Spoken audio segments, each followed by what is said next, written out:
tassa bhagavato arahato samma sambuddhassa. Namo tassa bhagavato arahato samma sambuddhassa. Namo tassa bhagavato arahato samma sambuddhassa.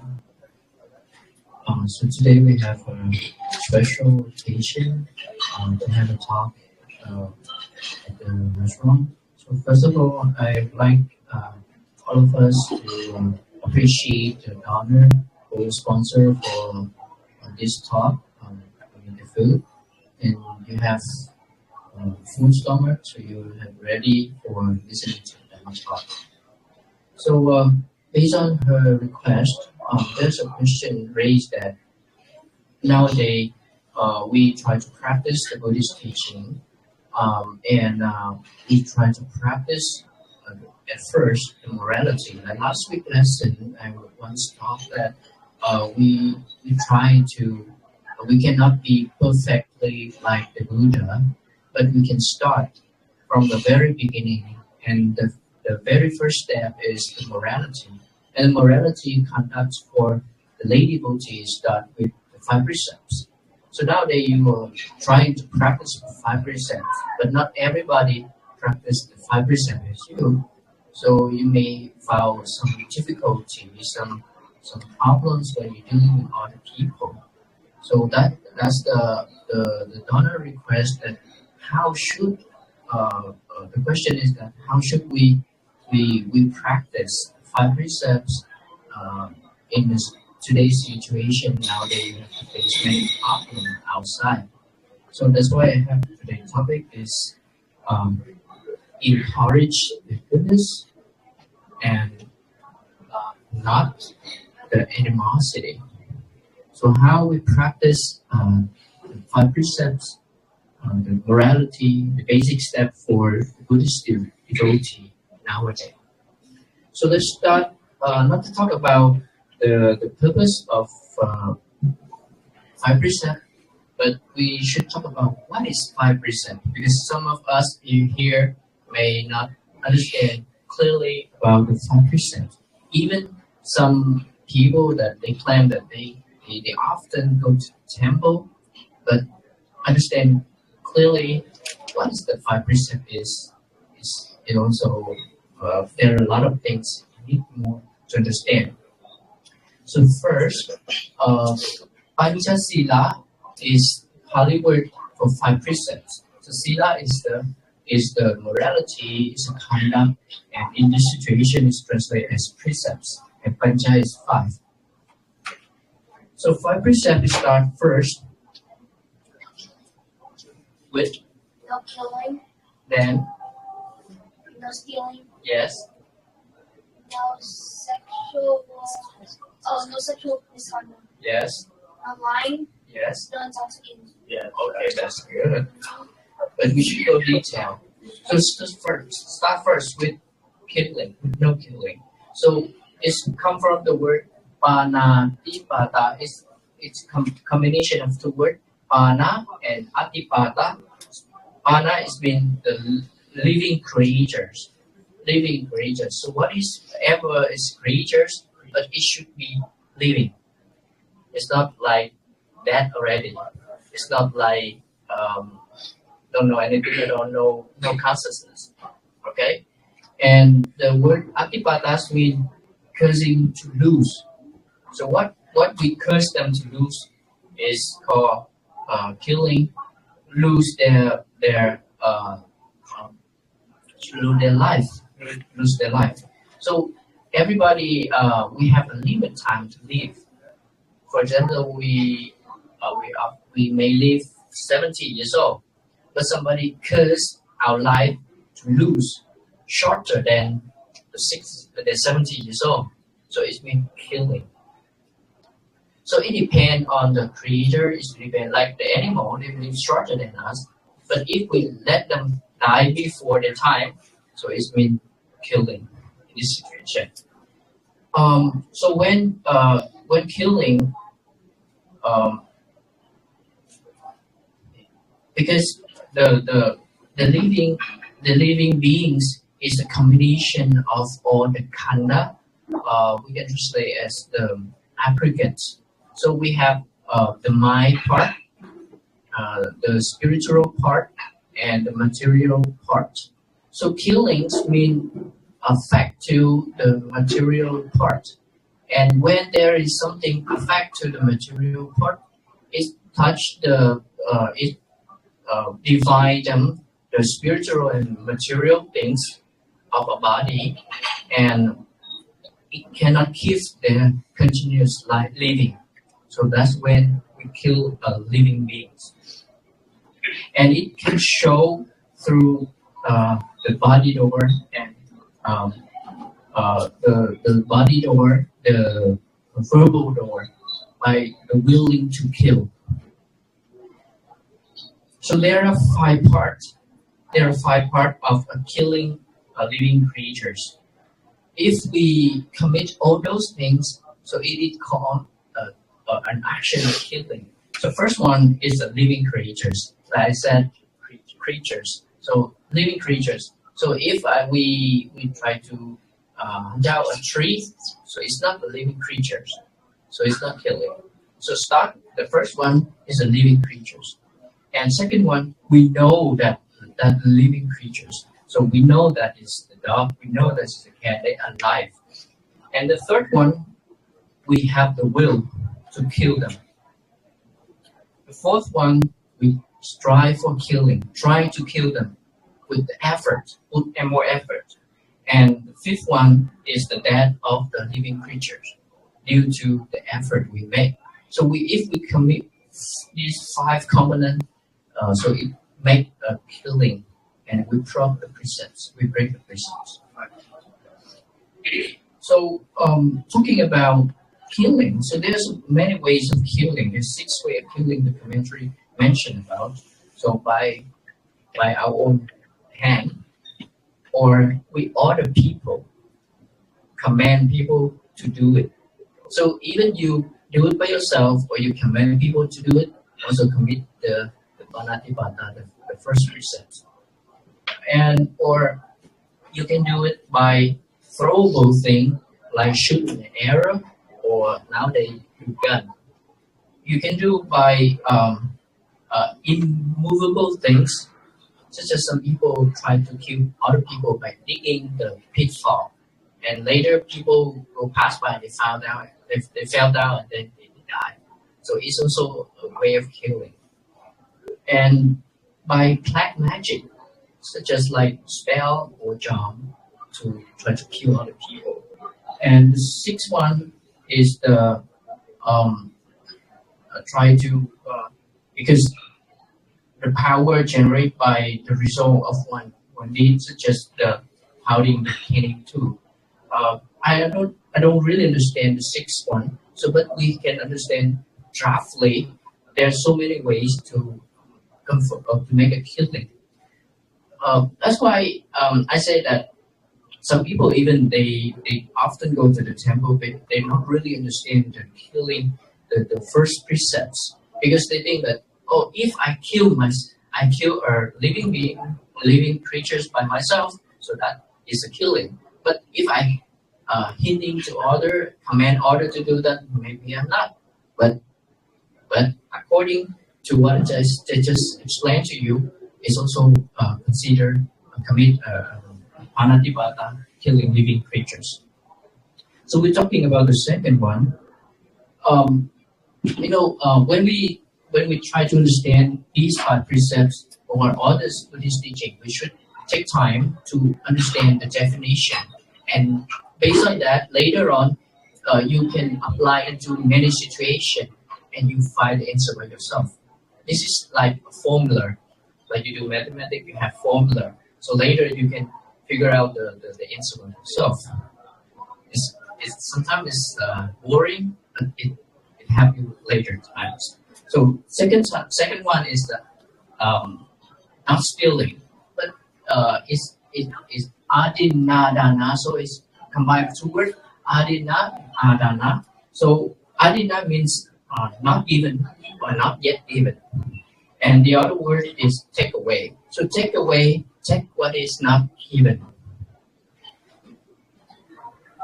So take is not take something not given, mean carry away or steal or rob, which would ever belong to other person. So the things belong to other person, the possession of others, and the person commit the adinadana try to take it, try to steal it, but the other person they don't want to. It's not according to their wish. So it is the adinadana. So it can be a situation that your friend or your family members you can take before you tell other person, but they happy to let you use that property or take that property. So it cannot be adinadana.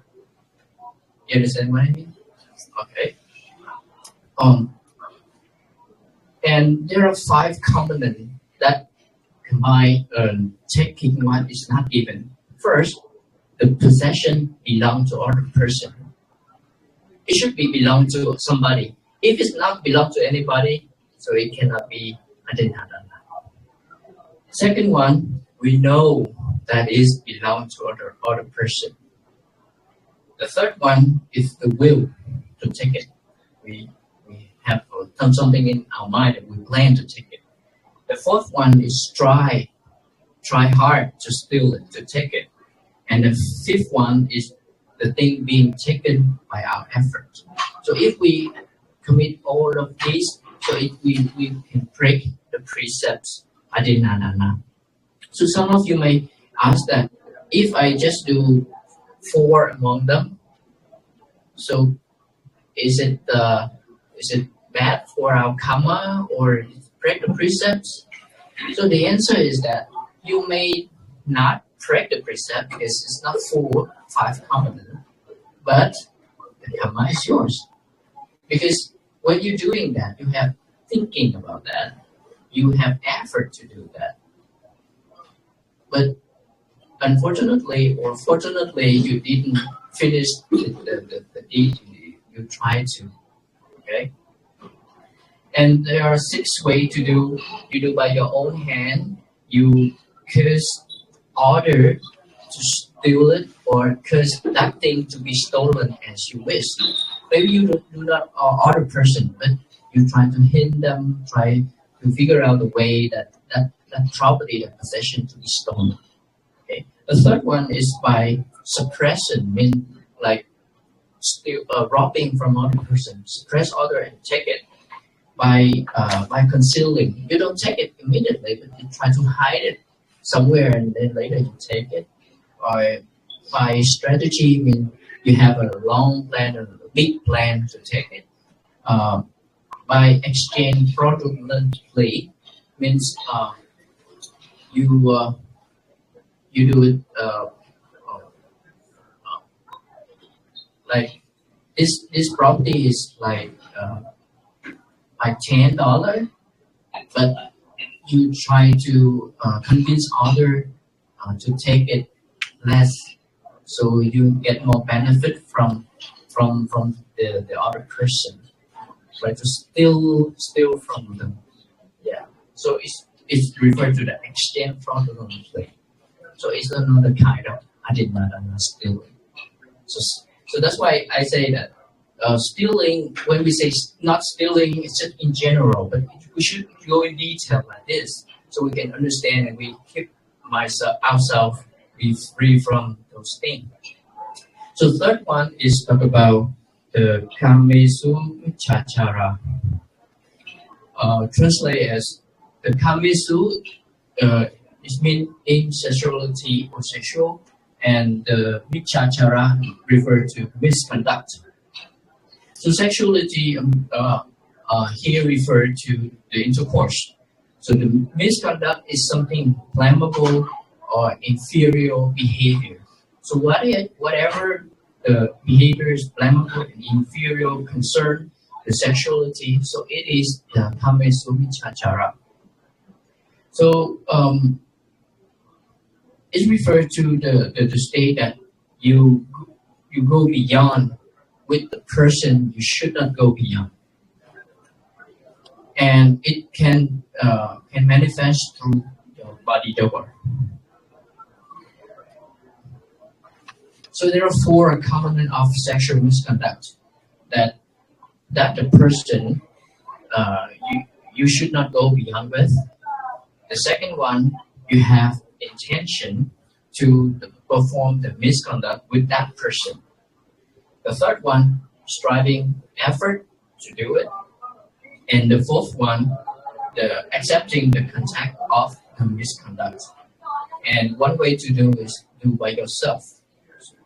So if a person like you convince other to do the sexual misconduct, it cannot you will not commit the sexual misconduct by yourself unless you do it by yourself. You understand what I mean? Okay, so that is the fourth one. So often it's easier to talk about this one for the kids. I often say that you break others happiness of other family. So the fourth one is musavada.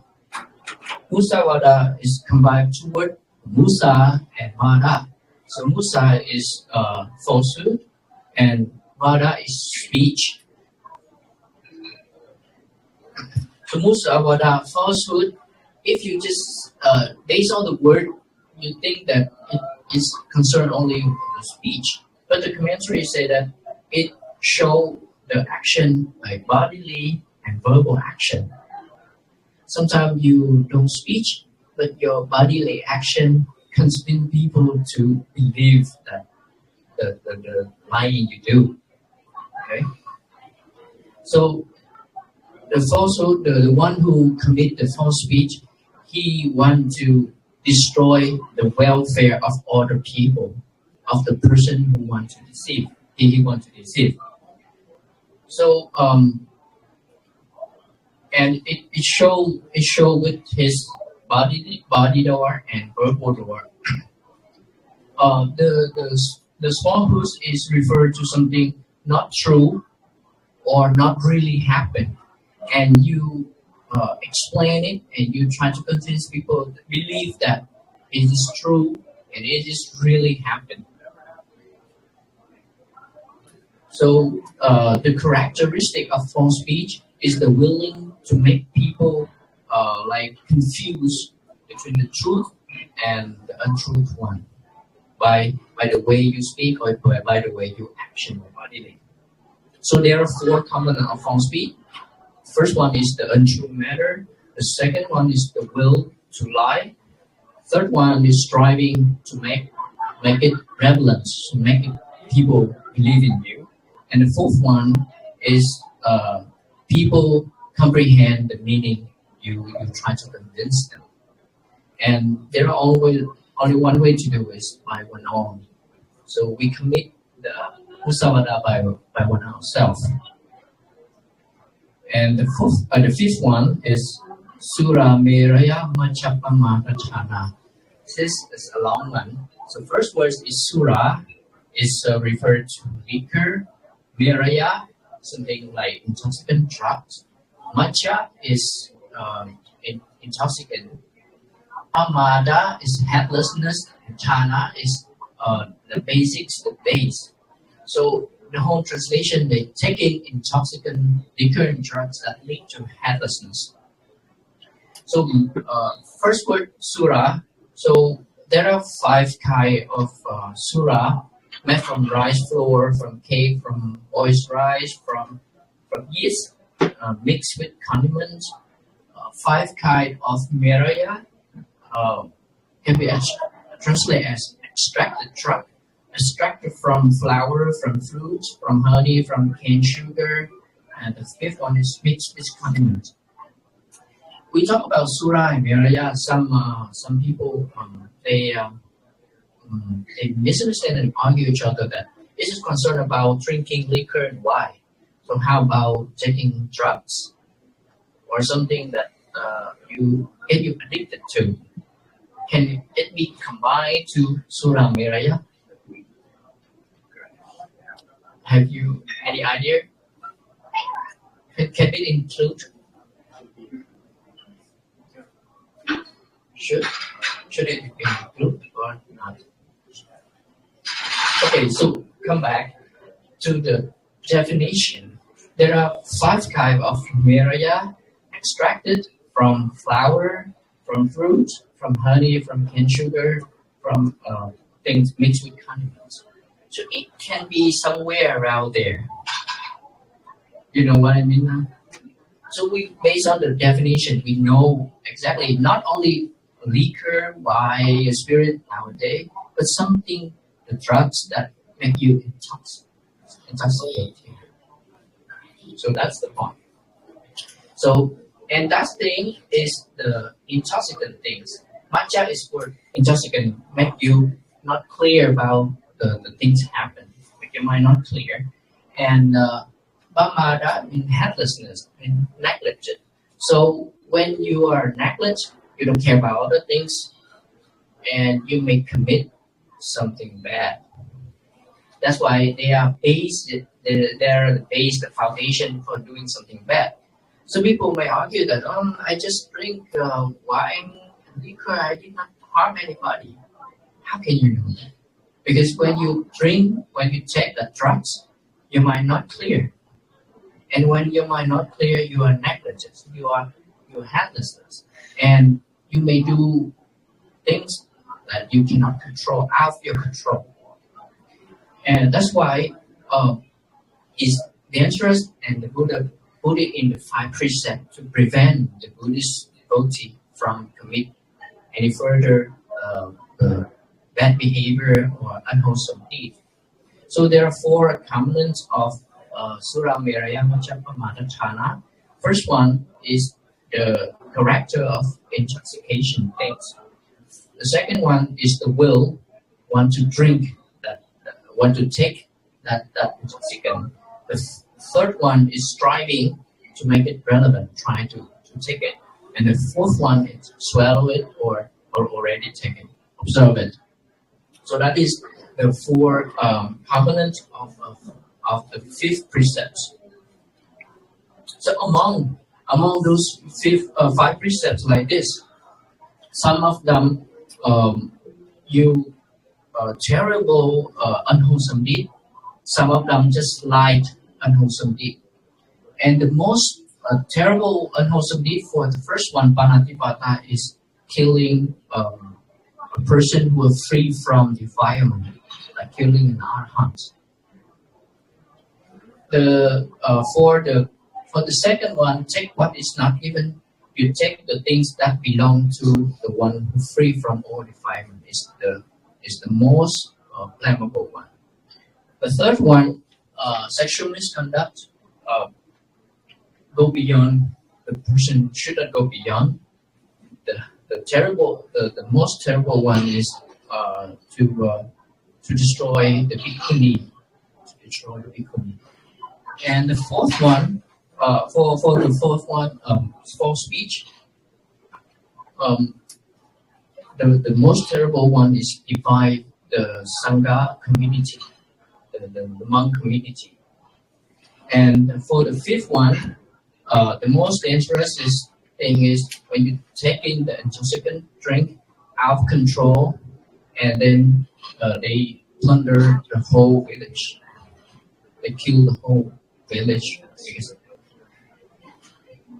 So that's just the most terrible one for 5 of them. That's why we practice the 5 precepts. So we keep ourselves from go beyond these 5 precepts, and we should not reach to the most terrible one. And because if we do that, we might be burned in hell for a long time. Like that killing arahants or divide the community, the harmony of the community of the monk like Devadatta, will be burned in hell until now, and maybe longer. Okay. So come back to the question. Come back to the question that the request for us that so we try to practice five precepts. But nowadays, so many don't practice that. So it's really difficult for us. Sometimes we want to give up. It's really hard. So first thing, you should ask yourself, why? Why you take 5 precepts? Is it because of others or because of yourself? Why you have to take it? Because you are afraid that you will commit the unwholesome deed. Because you are afraid that that unwholesome deed will lead to unwholesome result in the future. And you face that terrible consequences. That's why you keep yourself, you prevent yourself from committing the 5 precepts. Is it right? So that's the first thing you should think about that when you face the difficulty where you take the 5 precepts. So one time, the householder called Anathapindika, the famous one, he came to approach the Buddha, and after paid homage to him, the Buddha gave him a talk. That householder, without having abandoned 5 dangers and animosities, one is called immoral and is reborn in hell. 5 dangers and animosities. So what is 5? The destruction of life, taking what is not even, sexual misconduct, false speech, and indulging in intoxicant liquor and drugs that lead to helplessness. So sound familiar right now? So that is the 5 precepts. So the person who have not abandoned these 5 things, they will face the danger and animosity. And that person is called immoral and can be reborn in hell. So a person who destroy life, who taking what is not given, who engage in sexual misconduct, who speaks falsely, who indulge in intoxicant liquor and drugs that lead to helplessness, thereby create dread and animosity in the present life. And they create dread and animosity in the future life, and also experience pain and displeasure based on their mind. So how to understand this? So when you commit, for example, killing living beings, is a unwholesome deed. So whatever deed you do, whatever action you do, karma, it will yield the result. So you will face the result, not only the future, but you can face it now. So when you kill living beings, for example, you kill a snake, you might be afraid that they will come, their family, their relatives come after you, right? So you live in fear, you live in dread, and that is an animosity that they try to kill you back, because nobody want to kill. Do you? Right? So if you kill them, their family, their relative want to fight back, and you get animosity.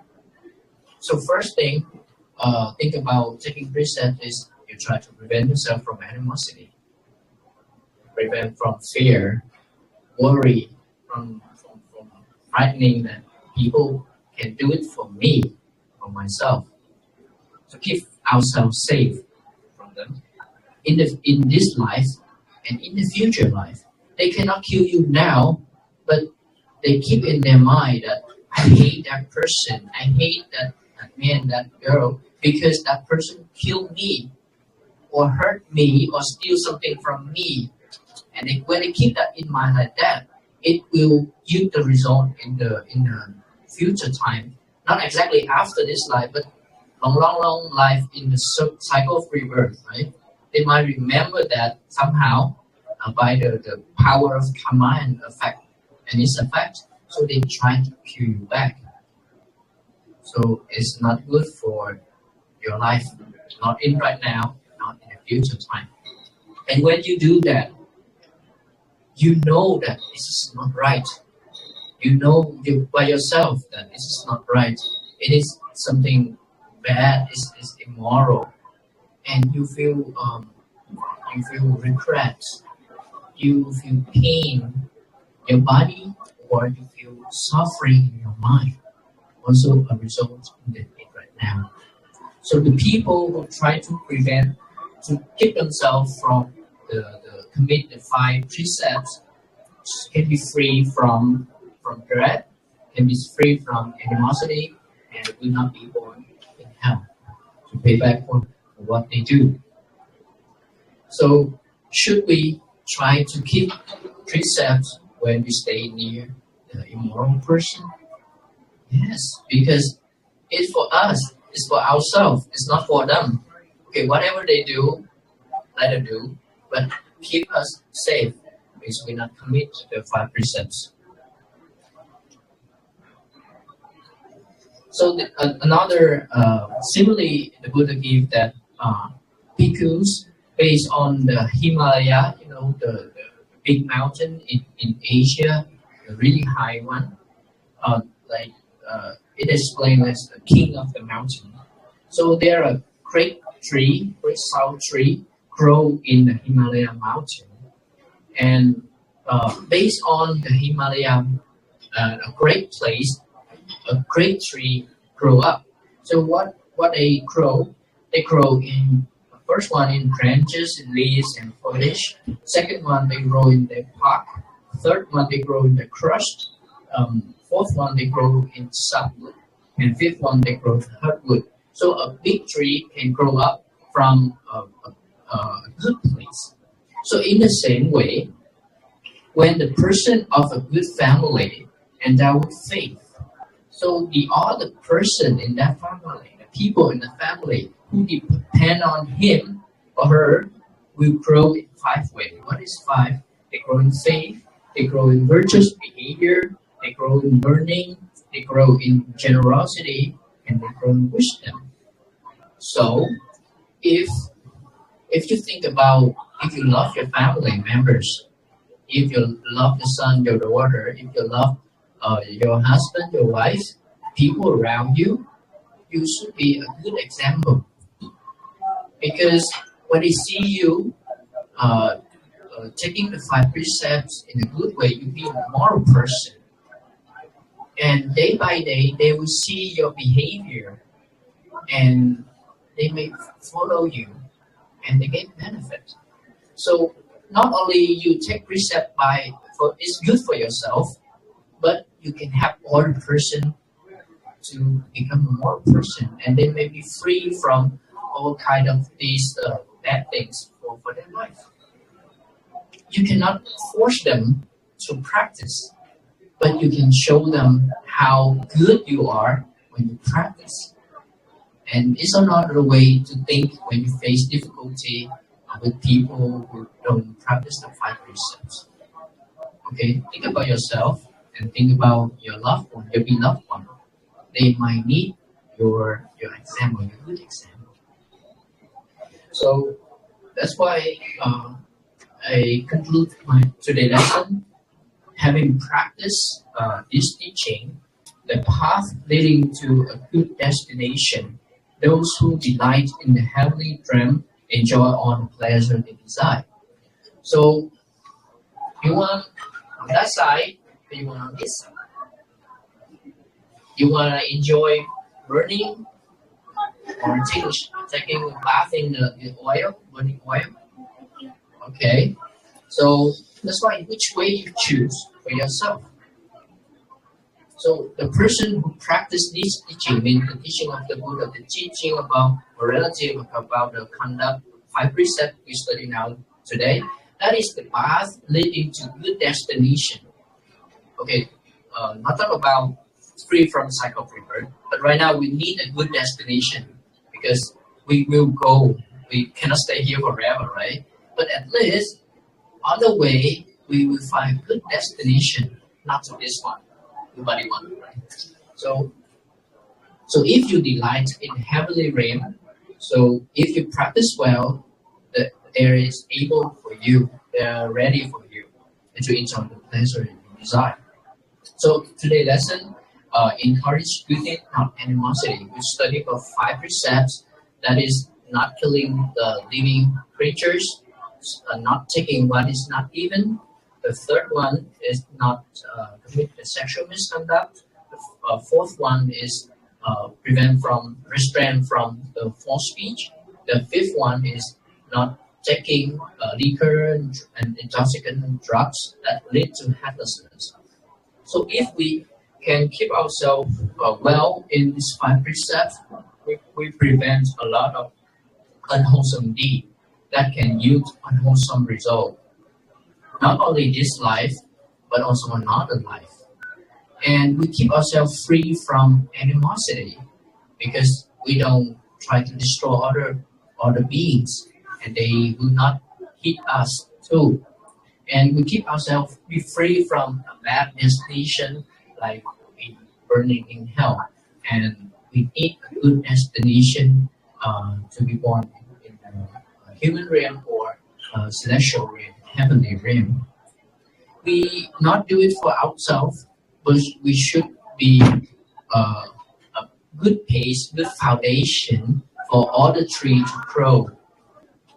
For our beloved one, for our family, for the person we care for, be a good example for them. So when you face a lot of difficulties while practice 5 precepts, you should think about those things, and I hope that it will help you to practice more. So thank you for your listening. Okay, discussion time. Thank you. I just want to reiterate what Mom Viên was explaining. First of all, we need to understand the meaning of sila. Sila is the Pali word, but it means precept or morality in English. So sila practically, think of it like a fence. You know, if you have a house, you should have a good fence. Good fence keep you safe, among all the danger or unwholesome things around you. So good fence keep you safe. Good sila keep you safe from committing unwholesome act or being harmed by others around you. So, but when you have good fence like that, is this for yourself or for your neighbor? Usually, it's mainly for ourselves first, but also good for the neighbor. So, if you have good fence, you have good boundary, then you stay within that boundary, then you are safe from committing an unwholesome act. So the 5 precepts is to help us to maintain us in the boundary on the permitted place, so that way it's guarantee us to be on the wholesome side. So if you try to keep the precept, but then others they can't. So what can you do? You cannot force people to do the thing that you do. What you think is good to them may not be the same. So what should you do? So you resort back to what you need to do for your own good, right? So you try to keep the precept. But in the case that you try to keep the precept, but then others convince you, or if you convince you to say or give you excuse to lie or do something, what should you do? But if you don't do it, you may offend them or might get them angry, or something bad could happen. So what should you do? In that situation, we need to be clever. We need to be clever in how we say it without breaking our precept. Let's say the people are saying that, oh, you need to save me. You need to lie about this so that I can be safe. I can be out of trouble. If you don't, I be in deep trouble. So if you lie about something, then you break the precept. So what should you do? You need to be clever to help this person without breaking your own precept. So that's how you live among the people that don't know or don't want to keep the precept, while you should do the way that you should do it.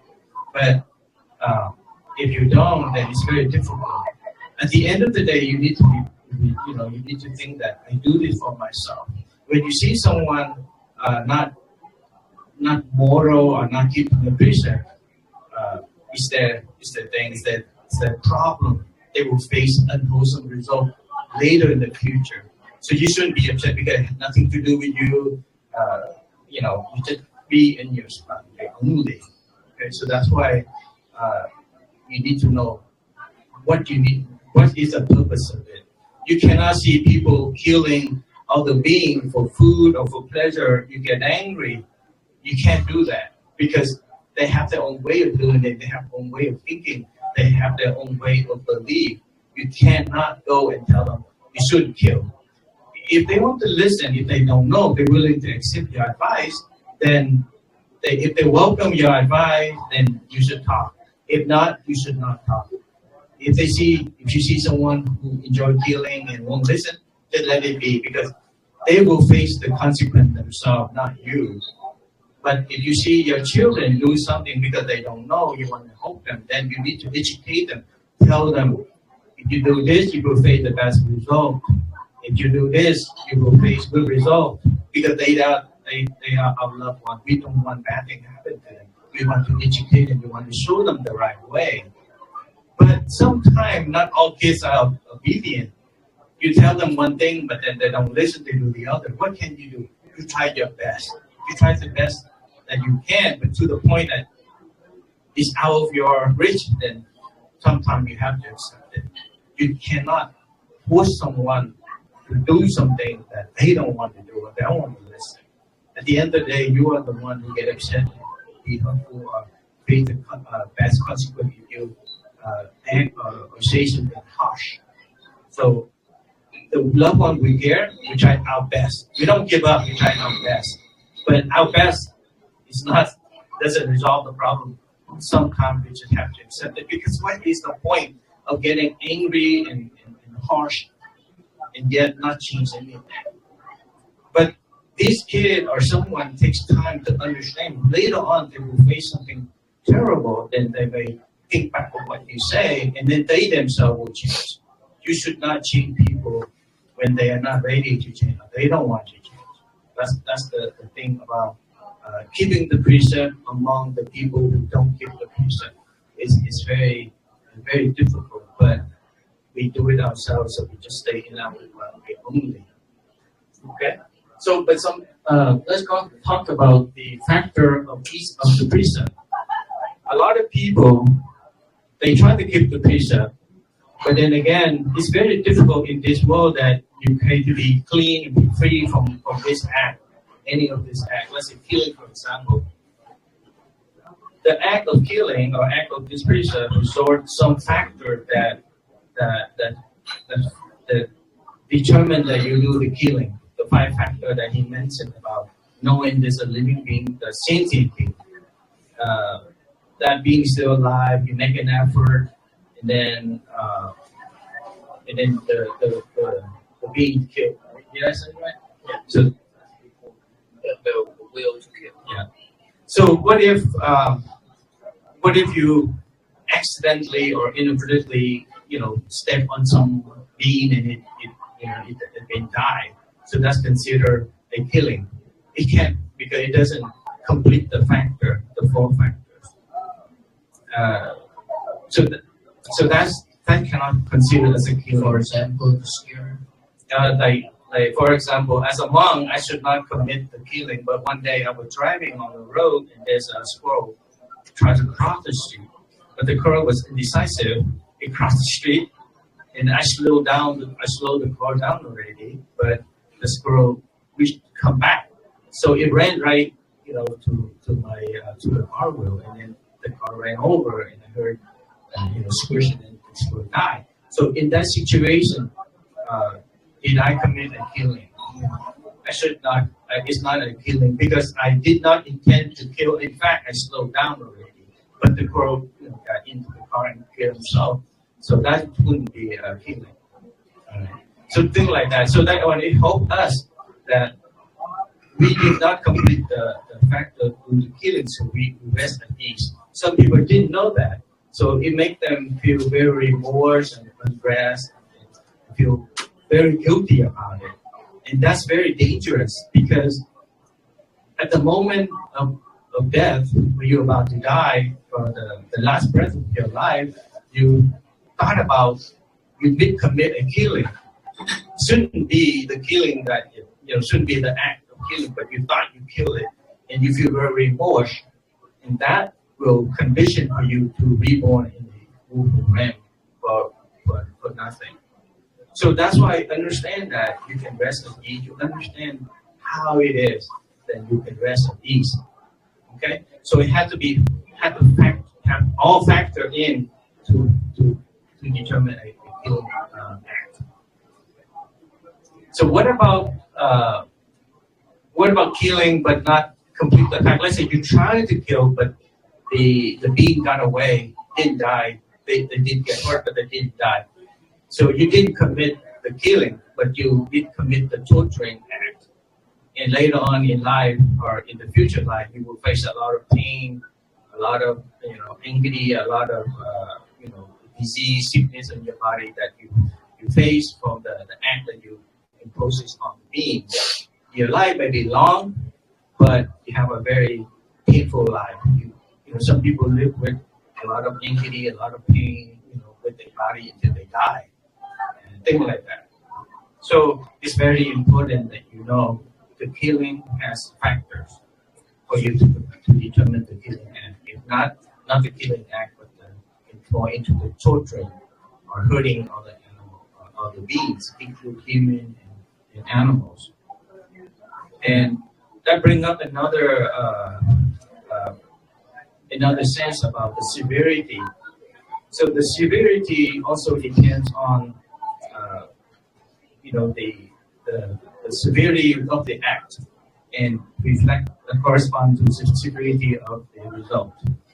Let's say, for example, you had to kill. Let's say someone house is infested with insect.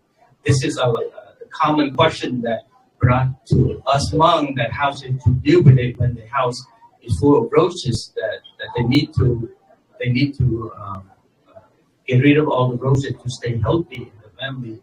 And if they do that, they will commit the killing, that the precept of killing says how should they do. So killing is killing, whether you want to kill or you don't want to kill, but you have to kill. It's still committing karma of killing and also an wholesome act. But the severity of the result is different. It depends on you don't want to do it, but you have to do it. It makes sense? Then the severity is less than you want to do it and happy to do it. It's different. Killing one roaches out of desperation is different than killing a roach of a lot of hate, a lot of happiness, like a lot of satisfaction to kill it. Is different. Still one same creature, but still the different result, different level of result. One good question the boy raised while we were in the car, he said that what if the people who got drafted go out in the battle as a soldier to kill the opponent? Will they commit the killing of human being? Yes, they still commit the killing of human being. But the result is different because they don't want to do it, because the responsibility, the duty as a citizen to go fight for the country, but they're not happy about it. It's different than the one who want to kill someone because they hate, because they want to see that person die and laugh at it, celebrate at it. So severity is different.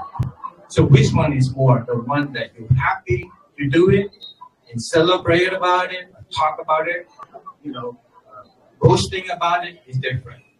So the result is killing one human being, but the result is differently. So that's why we try our best to stay away from the unwholesome act. But if something that we have to do, we should be ready to face the consequence, but minimize the damage. Like that, like for example, the house is full of roaches, you need to clean the house. Then if you're willing to face the consequence of killing, yeah, but minimize the effort that you're not happy to do it, but you have to do it. and the boy raised the question like, what if you have a burglar or a robber go into your house and try to kill your family member? Should you keep the precept of staying aside and not killing the robber, and let the robber kill your family member? Well, you have to decide. What should you do? But I say the severity of the result is different, relevant to the act that you do. So I would encourage anyone to kill someone, but when push comes to shove, you need to take an action. But the killing is still the killing. You cannot say, "Oh, I kill for the good cause, and I'm free from the act of killing." Killing is killing no matter what. And he mentioned about the severity. Let's say the severity. Let's say you kill a very moral person is more than the killing of an immoral person. Make any sense? Because the moral person can bring a lot of benefit to other people. Like he said, that set an example or be a fertile land for others to do wholesome deed to him, things like that. So you take away the goodness. That's why you take a worse result. So that's why he's saying that the act of the precept is resort to the factor, and you have to have factor. Otherwise, you could be regretted all day because you cannot be free from breaking the precept. You can go out and you can step on a worm or insect without knowing it, but later on you found out that you did step on an insect and it died. And as a good Buddhist, you want to keep the precept, you will live in remorse. And if someone who lives in remorse, it's very difficult for them to meditate. And if they can't meditate, they cannot have a calm mind, they cannot have insight, So understand that, and then you can have a better peace of mind. He mentioned one thing that question brought to us quite often is about pulling the pulling the blood, like someone who about to die in the blood. Yeah. What's it? You eat like someone live like a vegetable. You're not completely dead, but someone very old and the disease is not curable, but they're not dead yet, and the doctor say, okay, there's no way to save this person, so we need to pull the blood, right? So should we do that? In Buddhist perspective, we cannot do that. We say that we cannot live we cannot let our loved one die in agony, or the bill would be very high if we keep paying for the medical bill. So and then this person will die anyway. We should pull the blood. So to save the agony and also save the bill. In Buddhist perspective, we can't do that, especially to our parents. If you pull the blood on our parents, that's a very, very serious offense. It's the number one. It's the highest severe. Right? Yeah. So how should we do it? Once we put on life support, we just have to accept until a loved one or someone finish their lifespan and die, even though they are invisible, just in coma, things like that. So you need to know, as a Buddhist, you need to know about this. Okay, we cannot decide death on anyone. Then let it be. Even this person, live with anger and they want to die, they want you to put them out of misery. You shouldn't anyway. You cannot say, "Oh, I didn't mean to kill it. This person, begged me to kill him or her, so I just do according to what he wants." Actually, it's not the case. The Buddha is saying that when they face death, whether they in agony, they don't want to die. They might say it, but they will change their mind. So things like that you need to watch out. In Buddhist perspective, We cannot do that, especially to our parents. Even the dog or the cat or the animal that now these days we have the thing called, the dog is incurable or too old. We need to put it to sleep. In Buddhist perspective, it's still considered as killing, but the severity is less. The severity is less than you kill a dog is healthy, one to live. But there's always severity in the result, and we need to face the act that we do. Yeah. So any questions? Any question in the lesson that we do today? Did I cover the thing that you want to know? Sometimes question help me explain it better. Yes. Speaking honestly, all of us are gonna break probably multiple precepts every day. So how do we not guilt ourselves, or how do we just keep every day? What's the way to cultivate the attitude where we just don't give up? Yeah, we try to keep our precept, but it's hard to avoid it. Like I mentioned, it's severity on it. Like something that we have to do it, then we have to do it. If you can live with it, then that's perfect. But if you can't, then you have to ready to face the karma. But severity different depends on what your mind, how's your mind at that point. You don't want to do it, but you have to do it. The severity is less than you want to do it and take pleasure in doing it. So I have an idea that it's just surely it's really hard to fulfill the precepts for the whole day or for so many days. But when you break it, when you make it's not purified, so you can in front of the Buddha statue or just stay somewhere and tell to yourself that okay, I did commit the precept, I break the precepts, but from now on I will start it all over again. And don't remorse about that because it's already done.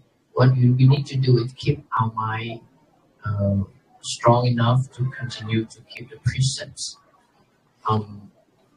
Surely, nobody perfect. Even for our monks, there are a lot of precepts we have to keep, and we still commit to them, and we need to do compassion every day for the precepts we break. So, but if you have a will to continue to practice, it will purify yourself day by day. So later on, you have experience to face that consequence and you not fall into the same problem again. Yeah, that's why we need to do a lot of wholesome deed in a way to live it, to help the unwholesome that we have done. If you do more wholesome, the wholesome result will overpower the wholesome result will overpower the unwholesome result. That's also one way to help us. That's why we are encouraged to do wholesome as much as possible, just to overpower the unwholesome act that we committed because of ignorance that we did. And the more we practice, we have a better way. We become wiser. We become more skillful to decide what we need to do at the situation to get us out of the unwholesome act. But talking about the skillful, so one thing that can help you in your daily life, that is the meditation in daily life, the mindfulness. So if you're mindful in every action you do, you can prevent yourself from committing precepts, right? So it really helps mindfulness. That's why we encourage to practice meditation mindfulness. So we will know before the things happen. Don't wait until it happens and we regret about it. We know the thing before it happen, not because we have power, we have psychic, or we have anything. It's about the mindfulness that tell you that something bad about to happen. Let's say that if you practice meditation and something agitates you, something make you angry. Angry is not something that that that already manifests in a very harsh word or eating or something, it starts the vibration in your mind. So if you meditate, you soon recognize it, that this agitation will lead to anger or rage, then you need to resolve it, you need to dilute it, you need to have a positive state of mind for this vibration to disappear. Then no condition to, for it to grow into a rage or very angry, thing like that. So meditation helps you in that sense. But let's say that you're not that clever, you're not that skillful, you keep committing the act. Then one way that can help you to relieve the remorse is to forgive yourself and to promise yourself that you won't do it again. Right? And then try to do more wholesome things to overpower the unwholesome result before is manifest. That's why we always encourage to do wholesome, like punya as much as possible, because we are so unskillful, right? And just have to face, be ready to face the result no matter what. You can't escape from it. Okay. So any questions? Yeah. My friend have a question that is coffee considered intoxication? Coffee? Yeah. Yeah. Well, it depends on the situation. The fifth precept is about it make your mind not clear, then that's why you commit a lot of abusion. So I cannot tell whether coffee is considered intoxicant in this situation, precept number 5 or not. Some people who drink coffee very sensitive to caffeine and get very agitated, and when they get so agitated, they may do a bad thing. And some people so tolerate with the caffeine, they do nothing. So I cannot tell. So whatever the substance that make you dull or a lot of agitation, then you need to pay attention to that. A lot of people are saying that sometimes that you're taking cough drink, cough medicine, and cough medicine has alcohol in it. So if I'm to take cough medicine and that cough medicine has alcohol, am I breaking the 50% or not?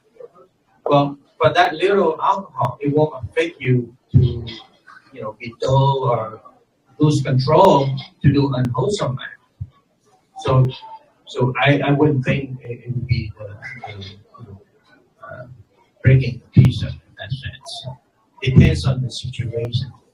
But then again, having said that doesn't mean that you should take a sip of wine or liquor, or it won't hurt anyone. You won't go, you lose your control. But one sip will lead to another sip, and then lead to another cup. Before you know it, you're completely drunk. And then that's how you commit unwholesome act. So if you think it's unnecessary, then you should start it to begin with. But if you have to start it because of whatever the situation, then you need to know when to stop. Because the part of the alcohol is the one that get you drunk, and then you don't know, you can't control yourself and commit unwholesome act. So that's what we always encourage people to do. Try to prevent as much as possible, but when push comes to shove, then you need to know when to stop it before something bad happens. Like we talk about killing roaches in your house or mice in your house. Some people who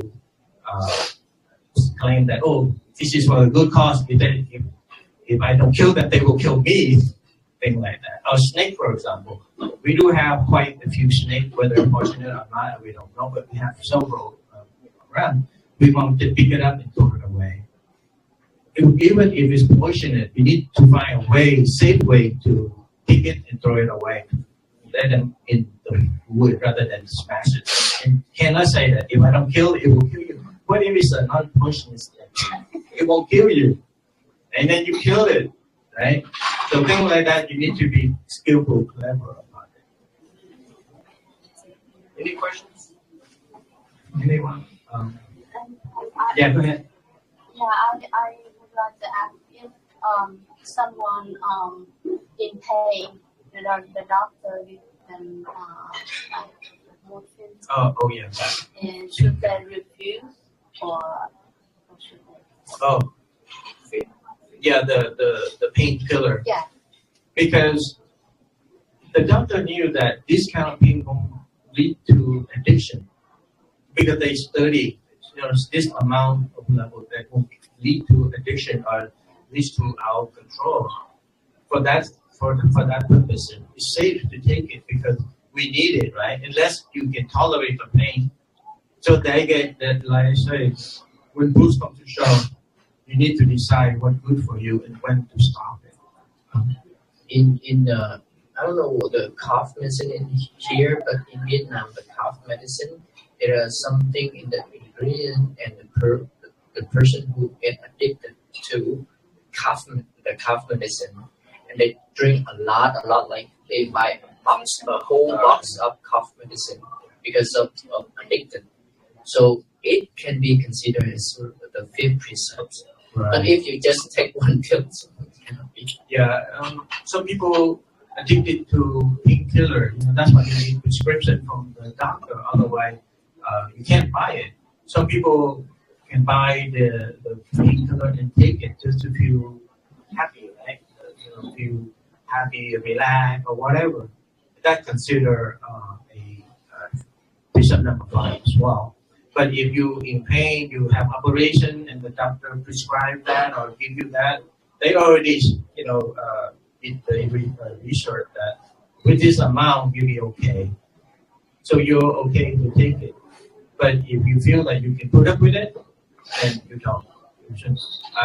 Back then, 20 years ago, I broke my neck, and I had to go to surgery and all that. And the pain was excruciating. So I have to take some painkiller too. Back then, I wasn't a monk. I was a Buddhist, and I did take for a few days after the surgery. But after a few days, I refused to take it, even though I still feel a very terrible pain because I don't want to abuse it. Situation like that, you can't decide because I'm afraid that if I continue to take it, I might get into addiction, and then might find painkiller drug and then take it on my own. So it's up to you. You should be skillful in it. And if you want to abuse it, there are so many ways, so many reasons to abuse it. Like always say, oh, my body always aching, so I need to take painkiller. A lot of people do that. And even with alcohol, like cough medicine has alcohol in there. And then because you want to drink that alcohol, then you keep saying, oh, I feel sick, and cough. Even though you may have a little cough, you still want to take cough medicine because you want to take the alcohol in the cough medicine. Still consider, for that situation, still consider breaking the fifth precept. And what about lying? See, something that all of us here face difficulty. And sometimes you excuse yourself from saying, oh, I lie for the good cause, I call white lie. Well, in Buddhist perspective, lying is lying. But if you allow a lie that seems to be harmless or make people happy, it will open another door for you to lie more, allow you to speak false speech. And before you know it, you start hurting other people. So if you can prevent it from the beginning, first try to speak the truth as much as possible, be skillful. What you say, it doesn't affect other people. Then be skillful, but not breaking the 5 precept. A lot of people saying that, especially in Asia, that Asian culture, that if someone is facing a terminal illness, and the patient is so worried, keep asking, and then the family member lie about it because they don't want the patient to be disappointed, scared, or afraid, or whatever the reason. So they say, oh no, you're going to live for 100, right? And then later on, the patient found out that they only have 5 days left to live. They're not happy at all. It's like, you could have told me the truth. I have 6 months, so I can do so much in 6 months. Now I found out I have 5 days left. They don't have much time to do the thing they want to do. So it turned out to be not a good cause at all. But that doesn't mean you go and tell, yeah, the doctor say you have 6 months left to live, and then the patient goes berserk. That's not good either. You gotta be skillful. You have to figure out a way to say to comfort the patient while not breaking the patient, right? Or one question raised when I was at the temple. There's a newlywed couple, and the wife very concerned about her weight. As you know, some lady very concerned about the weight, and she kept asking the husband, like, "Do you think I'm fat?" And the husband loved the wife so much, he wouldn't dare to make her feel sad. So, no, you don't gain weight. Because he needs to gain weight, right? But in his mind, he knew she gained weight, but he didn't want to speak the truth to hurt her. So she said, "No, you look beautiful. You don't gain weight. You lose weight." So he asked me, I live with it every day. I feel guilty about lying, breaking the precept. But how can I do to make her feel happy and feel secure while not breaking the precept? Well, you figure it out. Why she asked you as if she's fat? Because if you're insecure, right? So you need to figure it out. Be skillful. You need to figure it out. Either secure her the way that she needed, or you could say something different that make her happy but not breaking the precept. You know what I mean? I don't want to tell you exactly what you need to say, but you need to figure it out. So don't think that, lying like this is helping her. What if she found out the truth? She'd be angry. Like that. So lying is not allowed either. But you got to be skillful. Some people say, what if there's someone chase after someone to kill that person, and if I'm to speak the truth and point the direction, and not the other person catch up and then kill the other person, how should I do? Should I lie or should I tell the truth? So you can be skillful in that. Yeah. So it's almost time. So if you don't have any question, we can speak a little bit about social media as request. So nowadays, social media is a big problem. It can be very useful, but mostly a big problem. So how can we live?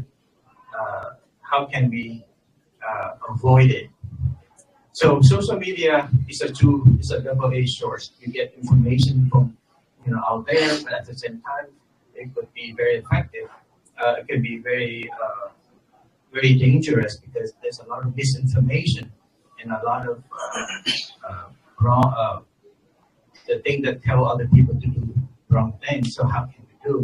We try to, for ourselves, we try to limit ourselves.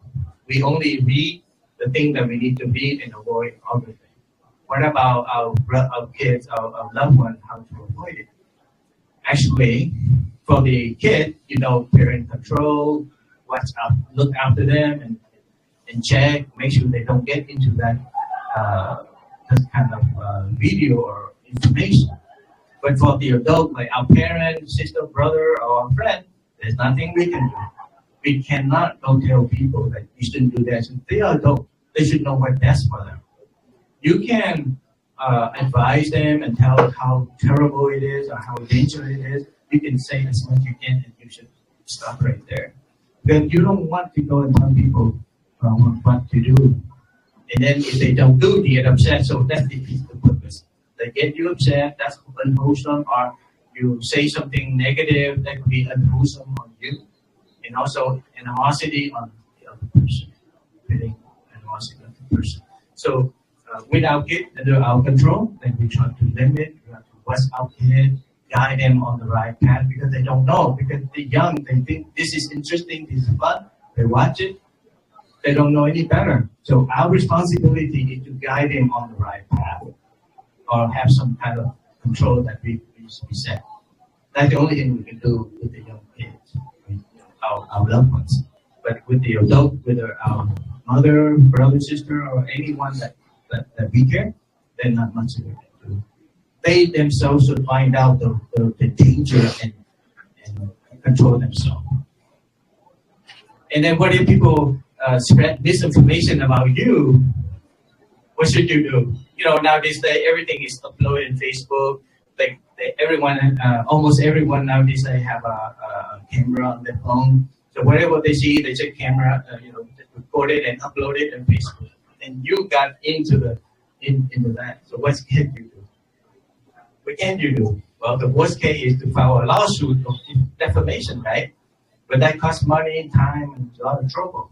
So, well, one thing we should save ourselves: be very cautious, not do wrong thing, be tape recorded and upload it. But something that you do, they upload it. Well, there's nothing else you can do besides file a lawsuit. So I guess to avoid that, be on our best behavior, always trying to be proper to avoid all that. But if that ever happens, something happened that we get uploaded on Facebook, what can we do? We monk especially easily nowadays can be recorded and uploaded on Facebook and make us look bad. So among the only thing we can do is try to be as proper as possible. But if something that happened, like for example, at the temple when you have ceremony, when you eat, sometimes you look funny. People take picture or camcorder it. You can't avoid it. So when we see people take picture or camcorder it, we try to stop eating or we try to be very careful. A lot of monks get uploaded on Facebook with the mouth open, food hanging, and things like that. It looks very bad. But what can we do? Well, the only way to do it is just be careful on how we eat it in public. Things like that. So social media is a double-edged sword. It can be very dangerous, but it can be very helpful, but it can be very dangerous. Sometimes the thing that we want to do, we want to fix, we go to YouTube, we figure it out, it helps us to do it, but at the same time, it's also a very information to you and to others. So what can we do? We have to be careful, we have to be clever. I don't know if I answered the question. If not, please let me know. So the best thing is just let others do what they do, but we keep ourselves safe from the in the five precepts and the teaching of the Buddha, and to keep our family, our beloved ones safe, become their own fertilized land and let them grow like the example that the Buddha gave. So, and one more thing before we finish, I'd like to tell that don't ever think that you become a Buddhist just by taking refuge in the Buddha and the Dhamma and the Sangha, and the Buddha can protect you from all of the suffering of the suffering in life. What you do will protect you. The Buddha is just the guide, the leader, the teacher, show you what should you do. And your action, if you practice the five precepts well, you will prevent yourself from unwholesome action, and that will protect you in your life. Yeah. So Buddhism is not reserved for any particular people. You are Buddhist or not Buddhist. The result is the same for everyone, because the act will give the result. Whether you, whatever race you are, whatever faith you are, whatever you are, time and all that, it's the same. Action will yield the result. Good action yield good result. Bad action yield bad result. It affects every single one of us, and not just only human, animal too. So the only benefit of being an official practice Buddhist is you have the commitment, and you are reminded yourself that you make the commitment to this practice and try to stay in the boundary. That's the only way you are safe. That's the only way that you bring goodness into your life. The Buddha not going to be there to protect you because you are Buddhist and you can do whatever you want. The Buddha is gone. The Buddha already demised in Nibbana, in Nirvana. But he left behind the teaching to show you the right path to reach the good destination. Whether you do it or not, it's up to you. It's just like the Buddha left behind a remedy, description of the remedy. If you want to cure the disease, you take that remedy. If you don't, then your disease won't be cured. He's not gonna punish you. He's not gonna praise you if you do or not, like that. So a lot of people ask me that if I'm a Buddhist, I become a Buddhist, will I be protected by the Buddha? No. You will be protected from the action that you committed. But if you are committed, I mean you're always on the right course, reminded. But someone who's not a Buddhist, you get the benefit, but they can be on and off. And then someone else say something sound good, they will abandon this practice and then practice the other teaching. And that teaching might lead to wrong or bad result. Well, it's not good at all. But if you make a commitment, no matter what, I will stay on the path, then you'll be saved in that sense. So Buddhist or not Buddhist, the result affect everyone. The only thing that you become a peaceful Buddhist is to promise yourself that you stay on that path. That's the only way you be saved. Okay, so that's something I add on to this comment. Okay. Okay. So I think we have enough talk. Unless someone asks question. If not, then we can share merit and then we conclude our talk today.